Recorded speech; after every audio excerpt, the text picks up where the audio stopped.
Recording in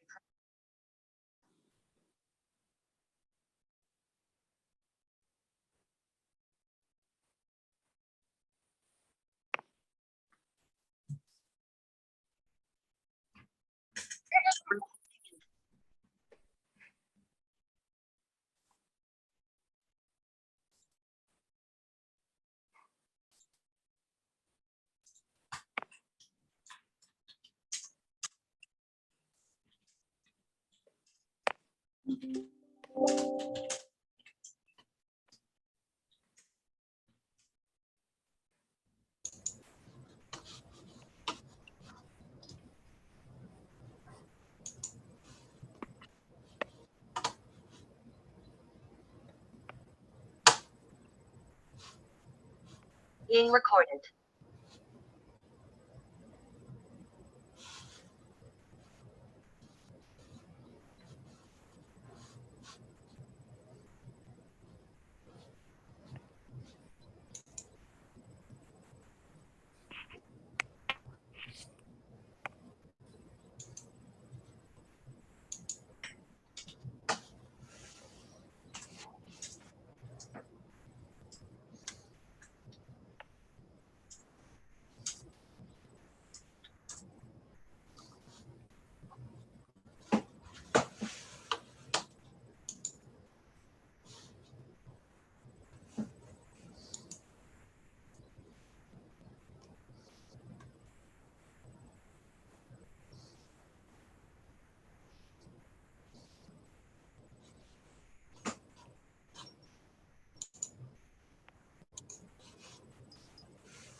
So welcome back, everyone.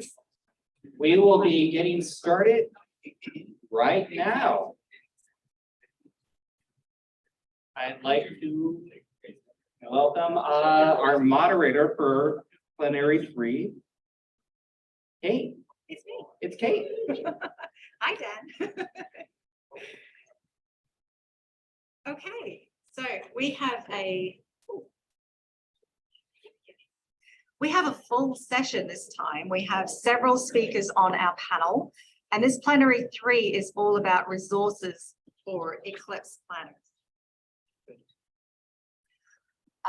So some of the presenters in this session are going to be virtual, and it is incredible. I think it's amazing doing these hybrid events, but these guys over here have been working really hard to get the tech right.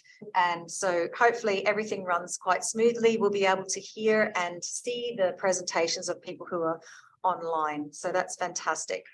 And I'll let the individuals introduce themselves. So the first speaker that we have is Dennis, and he's appearing virtually. So hello, Dennis, over to you. Thank you very much. I hope everybody can hear me.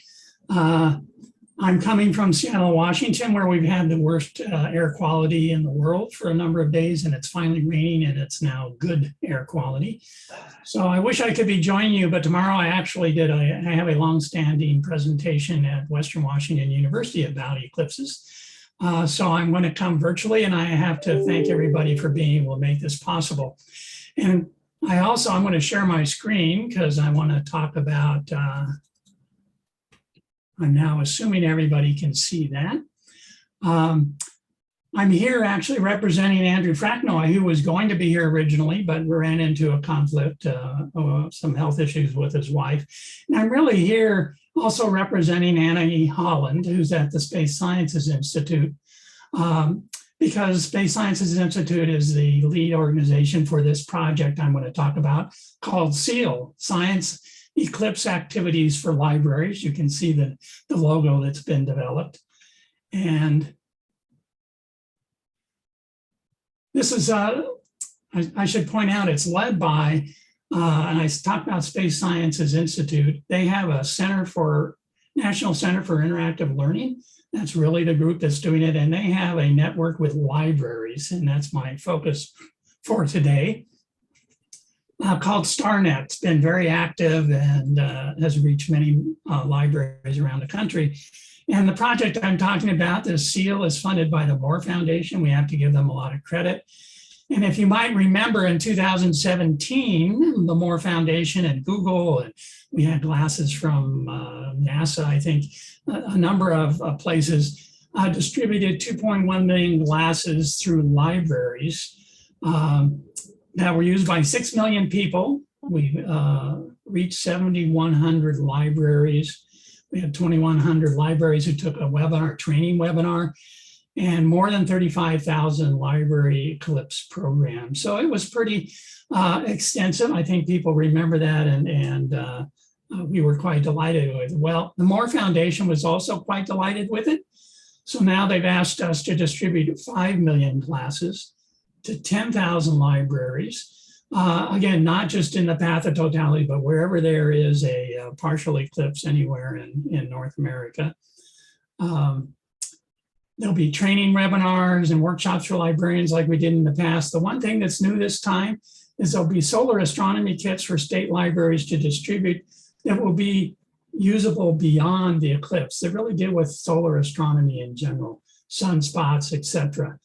It'll be a real effort to locate eclipse resource people to help with the participating libraries. We did this last time. We're going to try and even more comprehensive this time. And of course, we'll have resources for librarians and administrators. One of the key areas that we didn't deal with last time was getting administrators on board. So this is the material from 2017. We're now working on the new guide for 23-24. So there'll be a new Eclipse guide, and now it's called the Eclipse Doubleheader, Solar Eclipse Doubleheader, excuse me. And that will be coming out later this year. I'm not exactly sure, but we'll be sure to get the information out to people. It'll include ideas for public programs about eclipses similar to last time. Remember, we had 35,000, more than 35,000 last time. So we'll have more this time. We'll be working with connecting libraries with partners. Again, this is somewhat similar to before. NASA, amateur groups especially leading up to the eclipses.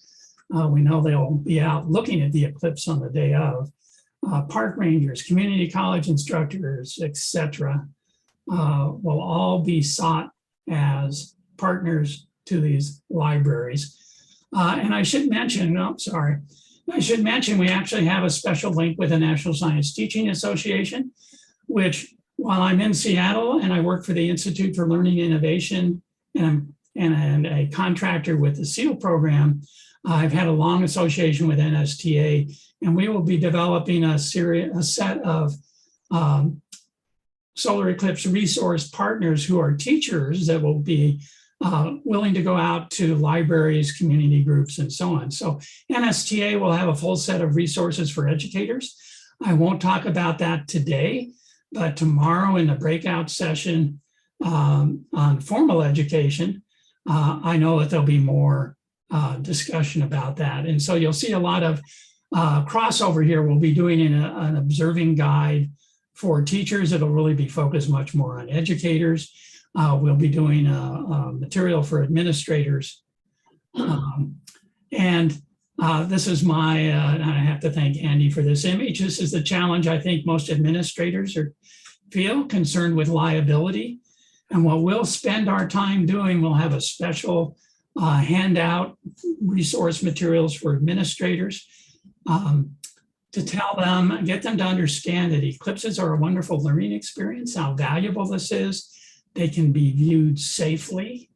It's easy to view them safely, and we will give them some safe viewing strategies that they can share with their teachers, their librarians, whoever it might be that they're working with. We had a webinar yesterday with NSTA with over almost 400 signups. And a lot of them realize they need to go talk to their administrators now, get them on board for whatever they plan to do. This is true whether you're a school administrator, an after-school provider, the administrators there, librarians. You don't want anybody coming in at the last minute and all of a sudden worried about the liability. So this is really an important area. I'm overemphasizing it in a way, but I think it's the one big area we missed last time. Certainly we'll be doing many more workshops for librarians, for educators, Eclipse resource people. These will be open to, it's not just either for teachers or for librarians. A lot of them will be open to anybody who's interested in developing more strategies for interacting with the public. And what we're looking for are large crowds at libraries on Eclipse Day, and really mainly before. Got to get people ready. The first eclipse is on a Saturday, the second one on a Monday. So a lot of people will be out on the first day. They won't even be in school. Other times they will be in school. We want to make sure that there's large crowds viewing safely, whether they're in libraries or in schools. So with that, that's my introduction. I look forward to our questions, Ian, and I'll turn it over to the next speaker. Thank you, Dennis. Hey, that's gone really smoothly, right? Absolutely. If you can hear me, I can hear you. That's wonderful. And it's really great, Dennis, that you've got so many resources that you've been able to give a brief summary, but you've got the session that's happening tomorrow, which gives you a bit more detail, a bit more of an opportunity to go into detail. Is that right? That's right. And certainly we'll be putting out, as material actually exists, these guides are available. We'll make sure that everybody, not only who's here, but through our networks, whether it's libraries, NSTA, other associations, we'll make sure people know about them. Cool. Okay. And I agree about adding the solar system ambassadors. They'll be one of the best. So I'm sorry they're not on there. There is a webpage for SEAL. I would just Google SEAL. That's the easiest thing to do. Solar eclipse activities for libraries, and it'll take you right there. All right, so you're going to hold on with us and be ready for questions, I'm assuming. So the next speaker we'll invite is Dan McGlaun, and it's really challenging because Dan's got a very comprehensive website, let's say, but it's going to be very hard to condense that down into a few minutes. I'm gonna talk fast. So we'll see how we go with that. So who's already looking to register the domain crowdsnotclouds.com? Because I think that's awesome. Maestro Dan. I'm Dan McGlaun. I run Eclipse2024.org. I ran Eclipse2017.org for the 2017 Eclipse. We ran it very successfully. We got a lot of information out, but the Eclipse in 2024, I decided that because of all the things we'd learned from 2017, I was going to add a lot of content. That content is geared towards what is the eclipse going to be like for me? Where is it going to happen? When's it going to happen? How am I going to watch it? What's it going to look like? And that's what I've focused everything in my site on. And I need to figure out how to use the clicker. Oh, sorry, that is, there you are. That's one way to shut me up. Okay, there we go. So there's that. And I am from Indianapolis, Indiana. I live in the path of totality in a little town called Clayton. Left. I'm gonna experience the eclipse from my back porch in my pink fuzzy slippers. And that was a visual you didn't need. Put your seatbelts on. There's a lot to come in the next few minutes. And I promise you, do not take pictures. Do not try to memorize. Do not try to figure out what the links are. Oh my gosh, how did he get there? I can explain all that to you. We have breakout sessions. We have a party tonight. We have all kinds of opportunities. I will give you any information that you need, and I will go faster now. Oh, I need to go back to that slide. Oh, shoot. That was my poster. Can you help me out with that? Because my poster is on the official site from the AAS for this conference. It is available, as is everything on my site, in English, French, and Spanish. Para la gente que habla español, that they would rather speak in Spanish, we have been very diligent with that, and that was a terribly difficult decision, but we made it, and it was the right one. I am focused on the user experience. So with that having been said, this is my site, and you can see everything is menu driven, or if you like, you can look at the pretty burgundy icons if you want. Everything up at the top left is in French. Everything is in Spanish. That is every page on the website, and there are plenty of pages. We also have a complete section dedicated to the 2023 Eclipse. Of course, we have the normal education stuff on our website that everybody has. I go into a little more detail because I do my own eclipse calculations. I've done my own Besselian elements. I keep up with delta T. I've written all the scripts and all the stuff for it. So I do all the math behind everything that you see, and most of it is dynamic. So I talk a little bit about that without going into too much detail. I also have a section on eye safety. In fact, I have a nice, pretty little brochure. Good afternoon, everyone.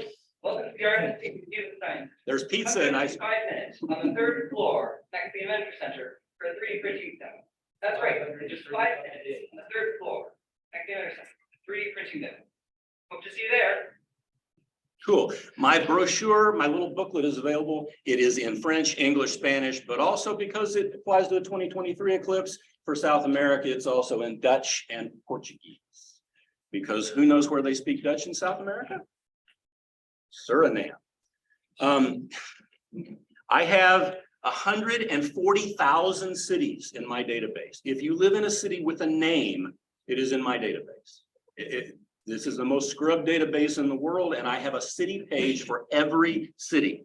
Here's the page for New York. You can search on a city, you can find a city, you can go to that city's page, you'll have an animation, you'll have a map, you'll have links to all the other resources that are on my site, and you can go to town. It is encyclopedic, it is very thorough, and there's a lot of cool stuff. So every city has a page.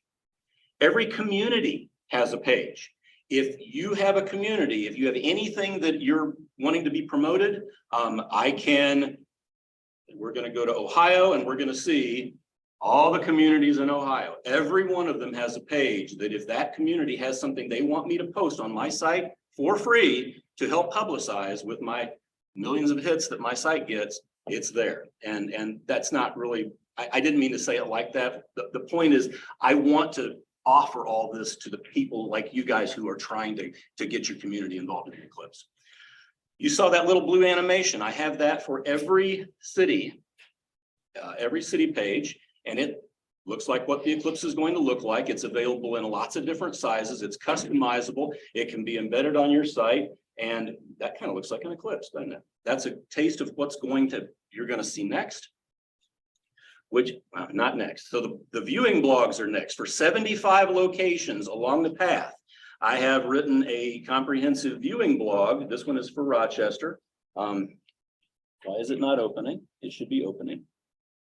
Okay, there it is. It's got an interactive map that will show you how the Eclipse is progressing in that area. This is the one for Indianapolis. It's kind of cool to see how there's a delay here, but it's kind of cool to see how the Eclipse progresses. I've got an interactive map like that for 75 locations. I'd be more than happy to make a custom one for your location, but you're probably already on one if you're anywhere near the path.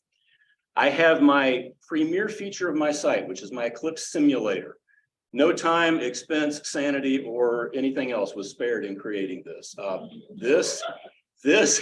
This has been featured in Sky and Telescope and Forbes magazine. It is, you go to this, you go to the map that you zoom into your backyard, you select a location, and it does all the math, and it shows you can zoom into the sun, you can zoom out. You'll see all the sky effects, all the foreshadowing effects, the orange glow. You'll see what the eclipse is going to look like. The timings are correct, and Bailey's beads, the map, everything is correct for your location. And that's a learning curve involved in using that, but you sir? Hello, RMSC Museum and Science Center guests. I can't hear you. I'm Just want sorry. to remind you that our cafe is open. Located on the lower level, you can go enjoy some delicious slices of pizza from Mark's Pizzeria, subs, salads, and some ice cream. So come on down to the lower level. The cafe is open until 2 p.m. today. Thank you. I'm sorry, what did you need to remind me? I just wanted to ask who your web designer was. At the end, you'll get it. Believe me, all will be revealed.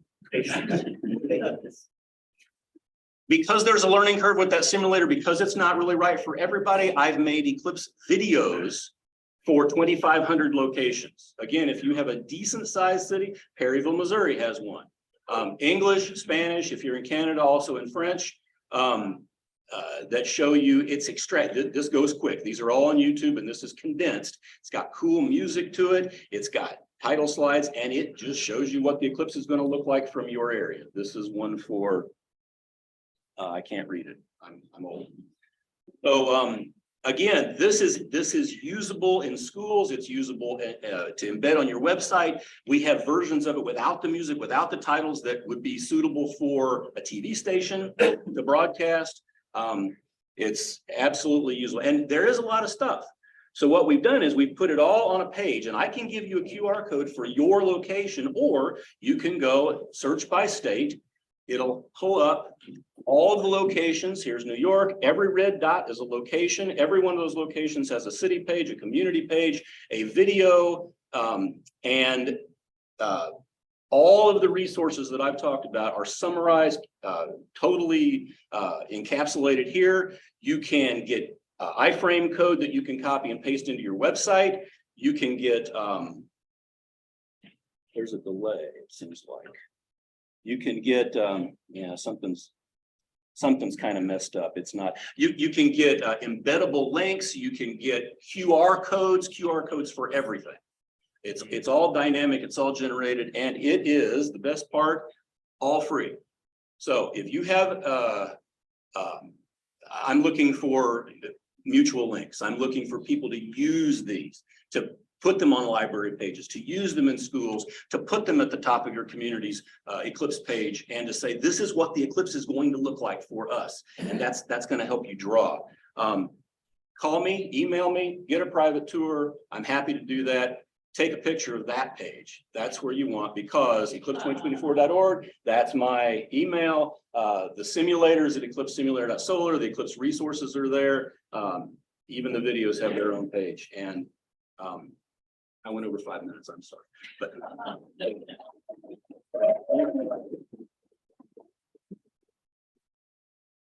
I did say that that's a lot to condense in a very short period of I time. talked fast. You did, but that's amazing. But there's more time in the workshop, and I think that's the important thing. There's more time to go through. Dan will be able to show you some of these resources, which are pretty impressive, and we encourage people to use these resources. So I'll do a bit of an overview in my session now. I don't think you need to know who I am, apart from the fact that I'm keen for this ice cream. I'm not really, but it just seems every time that I'm on. So is that ready to? Yep, there you go. Okay. Right. So I've approached this from the idea of, as a planner, what resources do you need, right? As a planner, you're going to find that you're involved in these things, and it's tiny to read. You need to understand the path, the eclipse itself and the path of totality, because you're going to be the person who's communicating that to all your stakeholders, to the public, to the media. So you have to have a good understanding of what's going on. You need to convince others that it's a big deal. You also need to convey the eclipse experience to people, because you're going to get asked with media all the time, why should people come to the path of totality, to your community to see it? And you need resources to plan and coordinate. So I have added some practical pieces of where these resources are, because there are now a lot of resources out there to help people. It's very different compared to 2017, where there were much fewer resources when we needed it. Now, so many more resources. So a good source for science, facts and figures is eclipsewise.com. And this is run by Mr. Fred Espenek, Mr. Eclipse himself. So he's like the guru of the eclipse world. He has a wealth of information, maps, resources. I mean, it's incredible. So go to his website if you're needing any science facts there.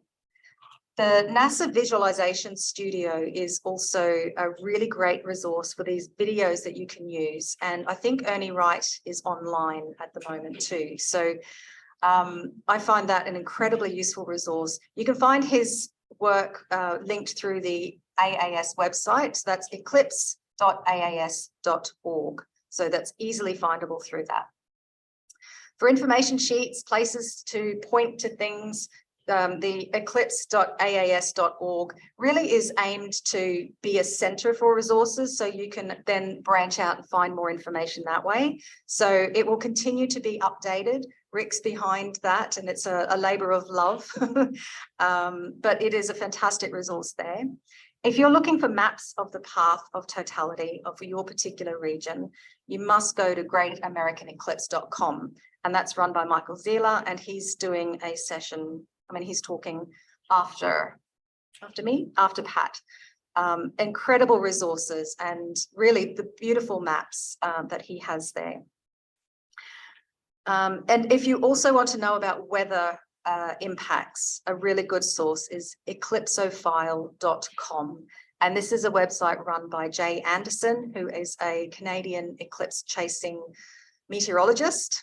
So there's a theme here. It's all these experts have actually combined their passion to be able to put together these resources to give them to you free, to help you plan and get into the path, to plan for people to get into the path. And I don't believe Jay's on Zoom. So for convincing others it's a big deal, I've put together my white paper in community eclipse planning, so you're already familiar with that. For conveying the eclipse experience, that's my other area of expertise. And so I've pulled together a number of resources here. I've got several books, and I've actually got one of my books, Being in the Shadow. I've got some available for sale here. This is really useful because I put it together because there was a need for people who had never experienced eclipse before, who had to communicate to others about what it was like. So again, it's through storytelling that we can convey these messages. So really good for eclipse coordinators anywhere along the path, and for people who are first timers. We like to call them eclipse virgins. Yeah. So that's there. So I'm selling them for $20, and you get a pair of filters as well with Being in the Shadow on it. Because one of the things about the eclipse experience, it's really hard to communicate in sound bites. I gave a lecture last night which took over an hour, and still I think we're getting there. But I've put my little phrase that I'm saying now: experience totality above you, around you, within you. So that's on the glasses. That's more unique. So, and for planning and coordinating, If you want to know information about your own unique circumstances for the eclipse, because you will need to know that for the materials that you develop, then Dan's website is fantastic for that because all the information is calculated there for you. A lot of the videos are there for you. So go and have a look at that. If you want to know what other people are doing, so if you're your little community and you want to spy on anyone else, see what's going on. That's a little harder to find on Dan's site. We're going to work on that. It's a work in progress, but it's the idea that every community can use this site as an opportunity to put their own website up there, their links to what they're doing, and to list some of the events, because people do choose where to go based on what's happening. You know, first timers especially, they want to know who's planning what, who knows what they're doing. So putting your information out there is useful.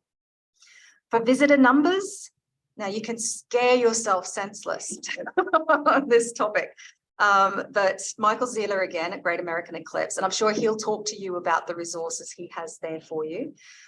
And solar viewers. So everybody who is doing anything related to eclipses, you must get solar filters to protect your eyes.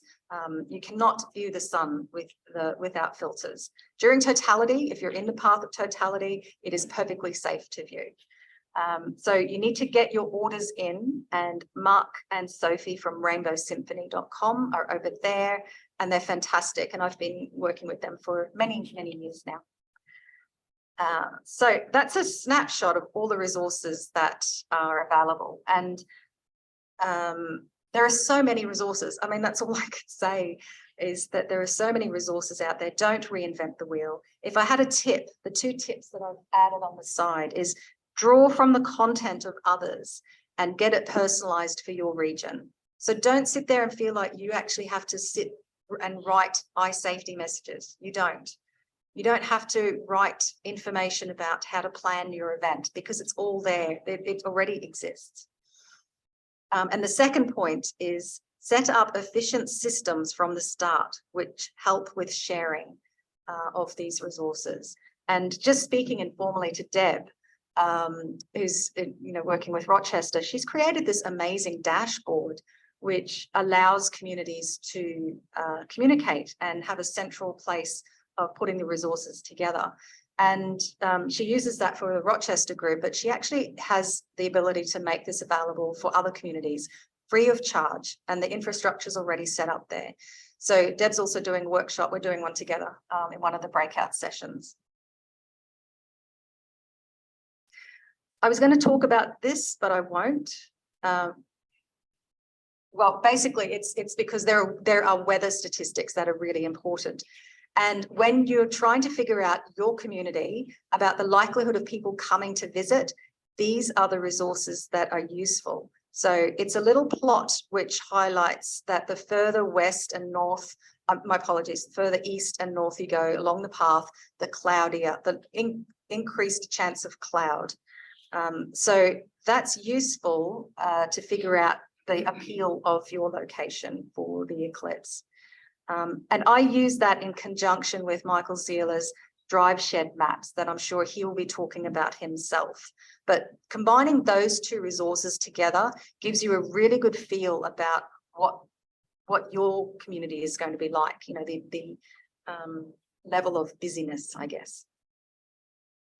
And just recently, within the last 2 months, I was contacted by these guys, Jesse, who's actually online as well, from solareclipse.app. So it's a new app that they've pulled together, the same weather statistics that Jay Anderson has done in that other graph, but they've presented it in a visual way. And it's an interactive map that you can focus on a particular location and see the nuanced weather statistics. Now, it's just an overview of the statistics that have happened on that day for a period of 20 years. It doesn't tell you what's going to happen on the day, but these are really useful resources. And these guys are exciting because they're wanting to develop this app and make it a bit more useful and practical. So if you're a community or someone who feels like you can give them a bit more ideas or feedback, then they would welcome that. And that's their address, solareclipse.app. Things to watch for resources. Eye safety. So there's a lot of miscommunication about eye safety usually. Try and use one overall eye safety visual guidance. And the one that's on the AAS web, eclipse.aas.org website is really good because it's there, it's been fact checked, and it's very reliable. So it's all about consistency for that. So don't feel you have to create a new one. There's a lot of confusion sometimes with the general population between day versus night about, when an eclipse happens. So a really useful thing to remember is that if it's a solar eclipse, you're looking at the sun. If it's a lunar eclipse, you're looking at the moon. And I know it sounds simple and straightforward, but people get that confused quite a lot. And that's one of the most common misconceptions that I've come across with people who we're just starting to work with. So it happens during the day. Solar eclipse, you're looking at the sun. Obviously, the issues about the experience being in and out of the path. So I won't go into the detail here, but just to be aware that that's an issue. And also the differences between an annular eclipse and a total eclipse. I think there's huge potential for confusion with the two eclipses happening within 6 months of each other. So just wanted to flag that up as a thing to watch. So the phrase that I use when I do media talking about the eclipse experience, and you're welcome to use this in any slides that you have. I'm happy to send it to people. Totality happens above you, around you, and within you, and then you can talk with each of those talking points. And I have a quote there. I'm happy to share my slides and to pass that on, but often I'm asked in the media, how do you describe totality? So I'm using shortened quotes. So you're welcome to use those as well. That's all I'll say. I've got my white paper, and at the end of the white paper, I also have a resources section. I've mentioned most of them here. I've got 3 books. If you're a community eclipse planner, get in touch with me because I'll be able to give you the digital files at a reduced rate because they're useful resources to have. So I shall leave it there, and we will move on to the next speaker, who is Pat, who's joining us virtually. So Pat, are you there? Okay. Yeah, thank you. Yes, hi everyone. And let me share my screen here. Fabulous.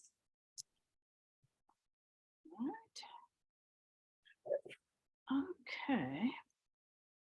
My experience on this is it works about half the time it's the right one. About the other half of the time it's not. Okay, so are you seeing my presenter mode or the real mode? Real mode. Real mode with you in the corner. Perfect. That's exactly right. Okay, so gosh, after these last few, I'm almost ashamed to show you what I've got because there's been some really amazing resources that we've seen, and I'm really sorry I couldn't be there in person, but we are inaugurating a brand new president at Rice University this weekend. So as a faculty member, I have duties, but I wanted to show you some of the things that we have for Eclipse resources that are available for everyone to use, and I want you all to enjoy them as you want, including this badge. We have a new badge that you can download. So here's my website. It's called space.rice.edu/eclipse. And if you look at it, it's got a lot of subsections, including animations, graphics, training, FAQs, safe observing, and a fun tic-tac-toe game. So there's a lot of stuff on this page that, and if you scroll down on the main page, it will give a list to other resources, and I'm adding in everybody's that's been presented today as well. So it's a good place to start, and because we're not a NASA facility, I can put in commercial sites, whereas NASA can't.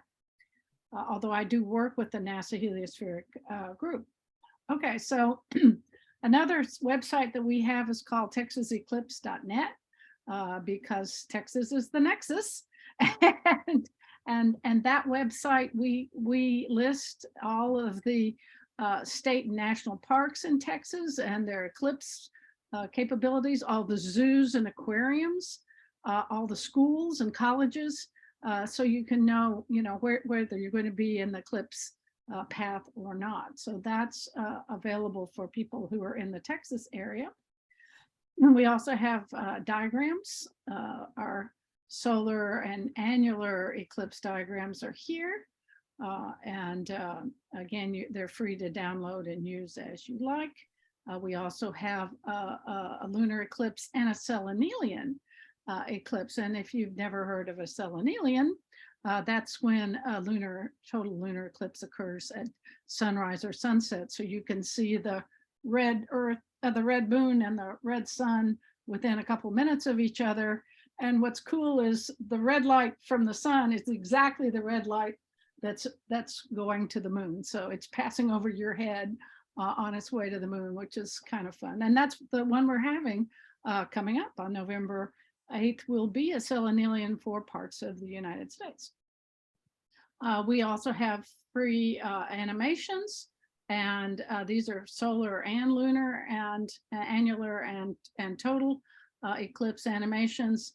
We have them in flat screen mode. They're all have audio, and we all have subtitle files that you can translate into any language that you wish. And so the 3D versions are designed to go into a planetarium dome, and they're available up to 4K, and they are free thanks to NASA. One of the most fun things we have is an Eclipse tic-tac-toe game. It's a standalone game that runs on Mac or old Macs or any PC, and it runs like Hollywood Squares. You pick a square, and you get a question, and if you get it right, you get the square, and if you get it wrong, the other person gets the square unless it gives them the game. And there's no cat games. You have eventually somebody will get more squares, and it's a lot of fun. And the kids will play this for ages. And we have an editor. So if you want to create your own questions, you can, or if you want to revise some of the questions, you can. We are doing upcoming teacher trainings. We did it at CAS last year and at NSTA this year, both in Houston and in Chicago. We'll be doing CAS this year in Dallas and NSTA next year in Atlanta. And we'll be also going several other places, particularly in South Texas. And those teachers can actually download the PowerPoint, and I keep updating it. So it's there. I also do courses for teachers, and those can be participated in virtually. So next spring, I'm doing a course for teachers called Teaching Astronomy Lab, and we are going to concentrate a lot on solar observing next spring, and it will be available to be participated in remotely. Okay, so we have an Eclipse newsletter, which goes out to you, specify whether you're a teacher or general public or a museum, and we're sending out information now pretty routinely, and we'll be sending out some, once these videos become available, we'll definitely send out the links for those. So that's what we have, and we're happy to have everybody join us. Amazing.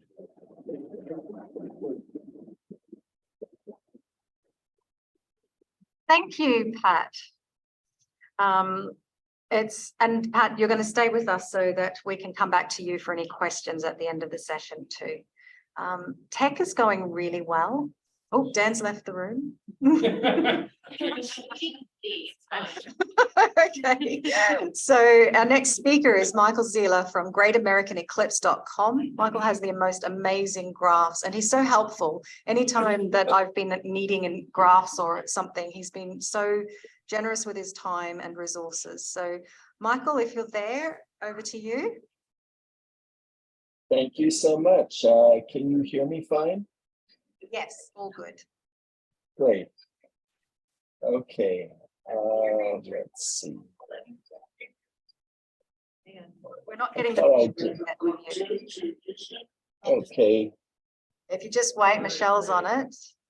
Dan has left the No, room. Dan's coming back. Was he? Dan sensed the need. Yep. Hi, Okay, Dan. I am trying to share my screen right now, and I'm having a little trouble doing it. Yeah, so Michael's online. He's trying to share his. Yep, You may have. you will have it in Oh. just. Oh, there we go. Oh. Hello. Right. Okay, Michael, you are on. Okay, do you see my screen now? Not, In 2 seconds. not quite yet. Sound in one. Got your window. Okay, There we are. okay, I think we're good. We can see your screen and you're appearing in the corner. There you go. great. Great, thank you. And I'm sorry I can't be there this weekend in Rochester. I had a conflict in my schedule, but it's great to see so many people online and RMSD participating. visitors, just to give you a final reminder that our cafe will be closing in 15 minutes. So just come on down to the lower level and enjoy some delicious slices of pizza from Mark's Pizzeria, subs, salad, and some ice cream. Again, we'll be closing the cafe in 15 minutes, so come right on down and pick up your slice, sub, or salad, or ice cream. Thank you. Oh, Sorry about that. okay, it's hard to compete with pizza, but anyway, I'm with Great American Eclipse.com. It's mainly operated by my wife, Holly White, and myself. I'm a retired photographer, and so I'm applying my photographic skills to my eclipse chasing passion. And this started just as a one-off for the 2009 eclipse, but there was terrific response to that, so I kept on doing it. So I'll give you a quick tour of the website and some new things. We've just done a overhaul of parts of the website recently. So if you haven't been there lately, it's worth a visit. Here are some graphics that we put together. I'm working on a series of animations that this is a simplified version of. So look for that coming up in the website. Some of you may have remembered some gorgeous flyover videos that I did for 2017. Ernie Wright also did some wonderful ones. Those are in the works. Those are coming. Here's annular solar eclipse. There's maps of the 2024 eclipse. You'll find them throughout the website. It made a mention of this earlier, but I've just recently developed a new set of maps that show the impact of the eclipse. This is a drive time. This is the shortest path to the eclipse. Can you talk a little? If you read, okay, I need to speak a little louder. Okay, so I did some GIS analysis that used the census data and the US road network data to come up with this analysis that estimates what the population impact of the eclipse will be. And then I'll show you a couple of other things. Let's see.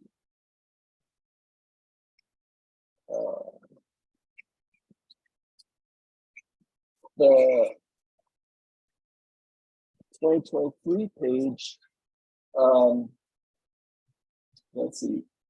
There's actually one thing I want to show you on the 2024 page, and a resource that many people don't know about that we provide for free is on the very bottom of our 2024 page.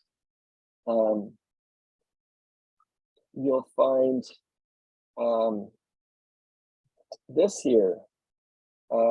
It's a downloadable 10-foot long eclipse map of the 2024 path.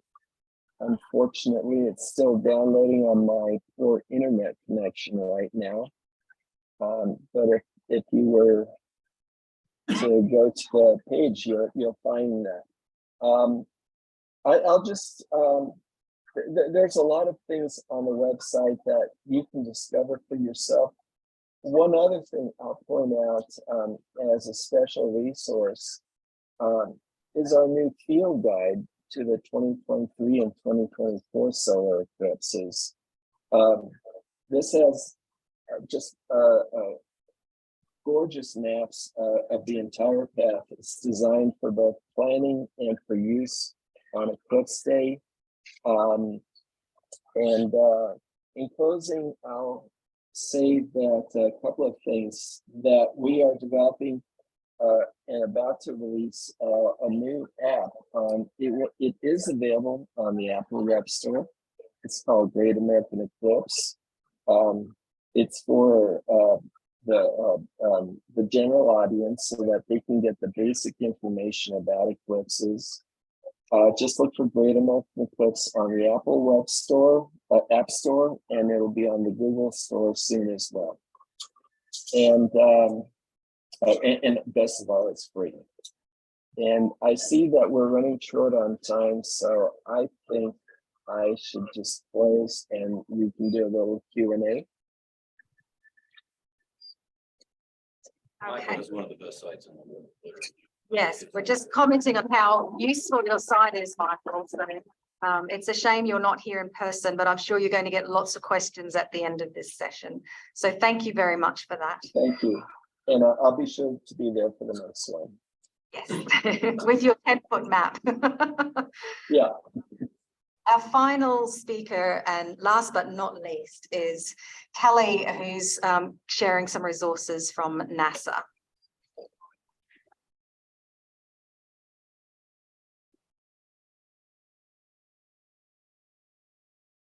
Hello, everyone. There are some slides, and after all of this, there are so many resources out there, and so excited to share some of what NASA has been working on with you. And so we are working on both the 24 Eclipse, and this logo actually without NASA is available for use for folks. And then as well as the 2023 solar eclipse we're also working on. So our priorities really are safety, broadening participation, science, public engagement, science activation, and citizen science. So our key messages that we're trying to get across and help folks with all these resources is observing our star, the sun, can be fun and inspirational. The fact that experiencing eclipse is one way that everyone can participate in NASA science.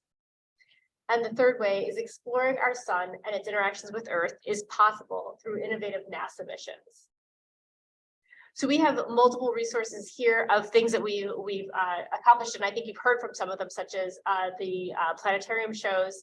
So these slides will be available, and you can go through these various things. We also have a really unique we have ballooning. We also have the soundscape. So folks who are visually need other visual resources are there. So there are multiple resources there. Oh. 1 second. Here you are. There we go. And we will have sunspots. So we will have various spots where NASA will be doing web broadcasting from. There'll be 3 spots in 2023 and 5 spots in 2024. So look forward to naming those soon. And all of the resources really where we can go, you can go to find our resources are on our new website. And congratulations to Abby and Denise who are here, who finished off this website. There are the resource button or the resource bar right down there. There will be a bunch of free resources that you can download and use in your messaging. And so definitely someplace to explore. And this QR code will sign you up for quarterly newsletters from NASA telling you about the updates to the resources or anything else that we might be offering at that time. And that's it. So now we have time for questions. There we go. You're awesome. Yeah, that was actually my idea. That is the coolest thing. We're gonna have sunspots.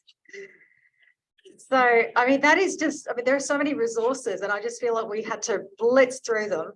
We do have time in the workshops to be able to delve a little bit deeper, but also don't forget that there are posters that have been submitted to this session, this workshop, and you can find them on eclipse.aas.org under the workshop tab. So make sure you have a look at them even tonight before you go to bed, before you come along tomorrow, so that if you have any questions or you want to talk further with the people who submitted those, that you have the option to do so. And you can actually look up past posters as well, which is very useful. So time for questions. Oh, Just as a quick timing note, we are going to go over time in this session. And breakouts will run a little long, but we have a coffee break that we can go into, which is perfect, which is why we do coffee breaks. Right. So we will do Q&A here. We're going to get the rest of the breakout room set up, but I'll hand it off to you three and Michelle for Q&A. Yep. And we should have everyone up on Zoom available. All right, I've got a question from the chat that I think probably should go to Michael Zeiler first. What would you say is the most popular or widely used multimedia piece that you've created? Or maybe it might be a question for Dan as well. Most popular or widely shared multimedia piece that's available on your site, or a piece that you might have created? Michael, would you like to take? Sure. Actually, the content that gets the most social engagement is meme and funny content. For example, I have a map of the eclipse, and it just has words on the eclipse on the map, and outside the path it says nope, no, non, nada, nix, and inside the path it says incredible, amazing, and in Canada it says not bad, eh? So it's that kind of content that really gets a lot of engagement. Plus, just simple, graphically engaging content people really respond to. So it's a simple stuff. Simple and funny is what people like. All right. Cool. Questions? Would you mind explaining what the sunspots? I didn't quite get that. Sorry, I apologize. See, there are cool areas on the site. It is actually a little bit of a nerd joke. We were looking for naming how we are going to go out and do different broadcast locations. And folks just kept calling them event locations. And I'm like, they're sunspots. And so sunspots are those dark spots we see on the sun, but they will also be along the eclipse path and where we'll actually do broadcast from. Who picks them? We are still in that process right now of scouting different areas to do that. What is the criteria to pick? That is great. That is, yeah, exactly. Particularly Rochester, and then everyone else has to Rochester's versions. So there has to do with the fact of the ability to have a large event, to host large events, kind of the what are the other ones? I'm now forgetting. There is a spreadsheet. There's a spreadsheet. Reaching different and new to NASA audiences is another thing. We want to use the broadening participation, and then overall the balance of the portfolio in terms of looking at urban, rural. There's a lot of variation along the path, and we want to make sure to catch that and not just do the 5 major cities along the path. We want to make sure to bring everybody in. Also, for those who are for those who are online, if you missed any of Kelly's slides when we were getting those up, don't worry, we're going to share the PowerPoints as well as the recordings. So if you missed anything, don't worry, you'll get it. It'll be available, I think, in about a week. So I have a free resource to share, but it has to be used very judiciously. Okay, at a previous eclipse, I was surrounded by college students. A few of you have probably seen this resource. It has a decent video zoomed in on totality, but what makes it so useful is the college students' comments. They're all seeing their first totality, and they all say things like, holy, and they don't say cow. Okay, so this video is honestly R-rated for language, but at least among college students, it brings home better than anything else I've used what it's truly like to see your first eclipse. So you can find it on my own homepage at the University of Colorado, but it is R-rated for language.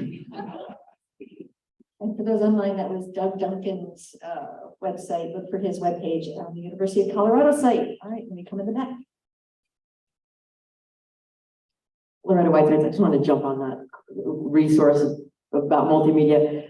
I was looking all over the website of the internet for like a video that captured the power and the just impact of the eclipse, and the videos were good explaining the science, but they didn't capture that, like, nope, not a, no, it's not a, yes. Until I found the NPR video, One Nation Under the Sun. And so if anyone's new to the eclipse world, I want to make sure you have that to show your mayor or whoever you need to convince that this is a big deal. Because it captures different points all along totality in 2017 and different people's reactions to it, including a roofer who was like, I thought I could just work through the thing. And then he was like, Can we get it now? I would- look at when it came out, but I don't know where it is now on the web. just YouTube, NPR, One Nation Under the Sun. It'd be great if we could show it as part of this event, but I'll leave that to Dan. What about, oh my God, oh my God, oh my God, oh my God. Here's that. It's like a flare. Oh my God. Oh my. That is the coolest video. If you want to see a scientist going Eclipse crazy. Eclipse Kid On YouTube. on YouTube. Yeah, I think one of the things I say most often on my recordings are, that's not a flare, that's a prominence. That's not a flare. But they're talking about a video which went absolute viral of an eclipse chaser called Mike Katrianakis, who was on a plane seeing the eclipse, and his reaction is priceless. And it went absolute viral. And you can just Google, like, Oh my God, eclipse. oh my God, eclipse, or astronomer who lost it. And there's reaction videos to people watching Mike's videos. So it's something else. I was like 3 rows ahead of him on the plane and you could hear him. It was amazing. By the way, just for point of clarification, someone is asking whose presentation had a QR code? Kelly, that was Kelly. Kelly, okay. We will, for those online, we will grab that. Don't worry, we'll get the QR code. It'll be in the PowerPoint, so you'll be able to get that to sign up for newsletters. All right. Any more questions in person? Everybody, I think, is got some brain cells that have melted with all of the resources that are now available compared to 2017. All right, I think. Don't see anything online. Last chance, onliners. Get your questions in. I'll have a question to Michael Zeiler, actually. Michael, while we have you here, because I think, your Sure. statistics about the population estimates of getting into the path. And I mentioned before that it can terrify people. When you first released them in 2017, people were absolutely terrified at the numbers, and you have quite a range. So maybe if you want to talk through where those numbers came from and how you're estimating that for 2024. Okay, I'll talk real quickly about that. I came up with the idea of trying to estimate how many people would visit the eclipse. And I started with a thought experiment, and I was thinking specifically of Boulder, Colorado, and the path of totality in Wyoming. And that's about 200 miles distance. So I thought to myself, what are the odds of an average person, not an interested person, but an average person in Boulder, Colorado, or any place 200 miles away, of making that trip to the eclipse path on eclipse date. So I made the estimate of between 0.5% on the low end and 2% on the high end. And then I made the further estimate of another city that's 400 miles away instead of 200 miles. Well, the chance of someone traveling that distance gets knocked in half, because the further away you are, the less likely you are to make that drive. So I developed a simple mathematical model that quantized all of that. And so that model, you can see the summary results that I processed through the GIS software on the front page of our website, on those series of demographic maps on towards the bottom. Well, I want to thank you. And actually, there's one more question. By the way, those of you off the path, we had as many people in Chicago at the Adler as at the other planetarium as went to Carbondale to see totality. We were only at 87%. So don't discount the power of those of you off the path of getting a crowd. That's So, really, if you will. really an important message. Everybody's experience is important as worthy. Celebrate. Rick Eames, with New Hampshire Solar Eclipse Task Force. Dennis, this question was for you. I was working with Andrew Fracknoy. We had the draft for the resources connecting eclipses and other fields, particularly the humanities, the reading list for the summer reader program 2023 for the libraries. I was just wondering if you knew what the status was in getting a final list, because this was a draft. I know that he's continuing to work on it. I would expect something either later this year, maybe early next year. His wife has had some health problems, so I know he's a little bit delayed in some of the things that he's planning to put together. I saw another hand. I'm not sure if this is available, but to bounce off of your question earlier, with the total population that was expected, is there a comparison chart to show previous eclipses with the population and compare to, basically what he's saying is accurate or the potential for people coming into the area? Michael, do you want to take that question? Yeah, if I understand it, there is some data. I made predictions for the 2017 eclipse. They're still up on my website. There were post-eclipse reports made of eclipse visitation in a number of cities. I remember in one instance for Wyoming, the visitation of Wyoming exceeded my high estimate.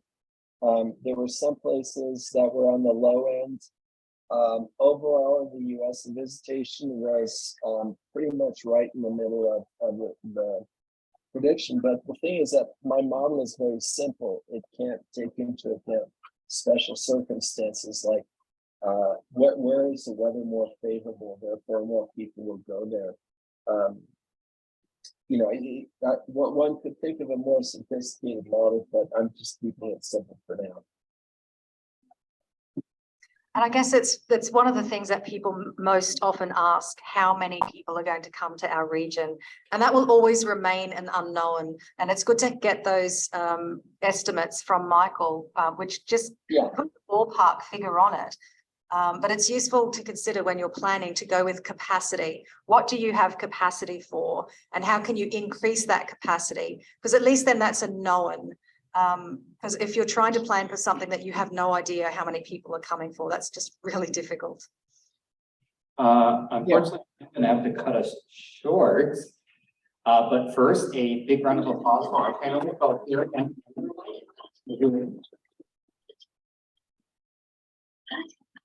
so as a quick update time-wise, so it is currently 2:08. We're going to aim to start the next session at 2:15 and have that go to 3:15. And then if you end a little early, there will be coffee and cookies ready for you, but no worries if not. So I am going to put up a map in a second and that will tell you where everything is. So give me 2 seconds to explain this. For those joining us virtually, you will be able to join us. It might be a bit of a different experience, with the exception of the breakout room in here, which is the Organizing Successful Eclipse Events. So if you're here for that, feel free to stay seated. But for everyone else, feel free to join the other breakout rooms. So we will get, Olive will bring this up in 2 seconds.